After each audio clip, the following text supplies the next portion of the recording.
So he calls for a new tax.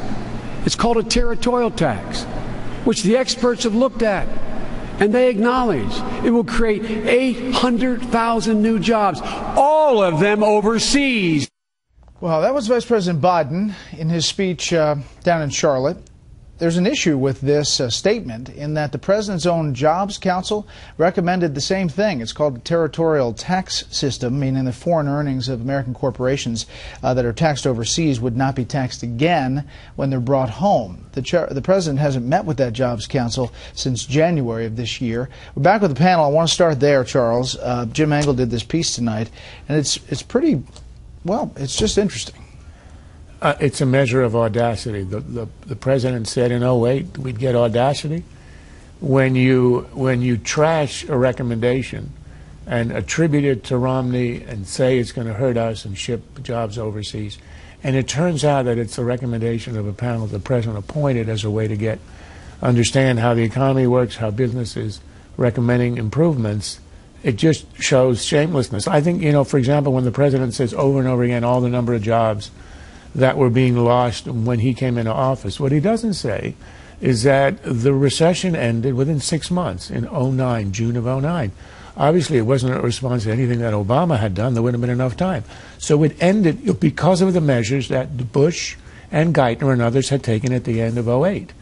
And so he had a kind of a clean slate, and in 2009 until today, the median income in the United States had declined more than in the recession itself. I mean, there are all these numbers that were sort of elided over in these speeches, and you get a press that was extremely sort of harsh on Ryan, calling him liar here and there, which he wasn't, incidentally.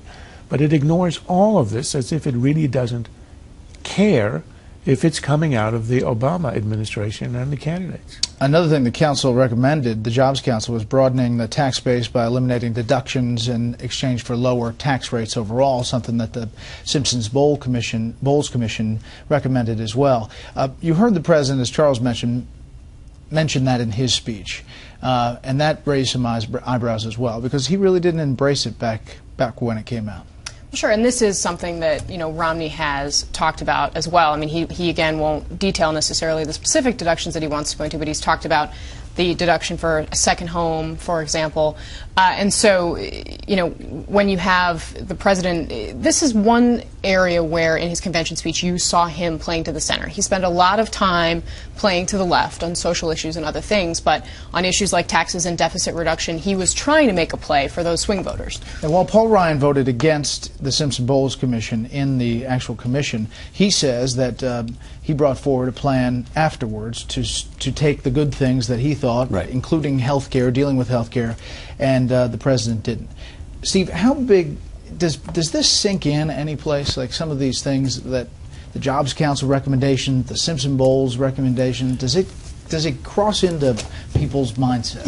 I think that the Simpson-Bowles stuff might, because people have an awareness of debt and where we are as a country in terms of debt and deficits that I have certainly never seen as long as I've been covering politics. I mean, there's a level of concern, I would say even alarm, that is unlike anything I've ever seen. It's always the second most cited issues when you ask voters, what are you most concerned about? In some places, in some swing states like Iowa, it's the top issue. So I think when the president tries to own Simpson-Bowles and at the same time distance himself from its recommendations, it does look sneaky. And I think just to follow up on the point that Charles made, I mean, if you want to talk about audacity, remember the president last night, as it relates to taxes, once again made a pitch to raise taxes on the wealthy. They restated this position today, the White House did. It is important to remember the president himself has twice said on videotape that raising taxes in a downturn will hurt the economy, including raising taxes on the rich in a downturn will hurt the economy. He's on video saying this. So I would say that's even more audacious than what Charles was pointing out, because he's in effect running on something that he said will hurt the economy. At a time when he said it, when the GDP was almost twice what it is today. All right, winners and losers in Charlotte. Well, I would say the winner's sort of easy for me. It was Gabby Giffords. I mean, that was such a great moment. I think everybody recognized it as a great moment.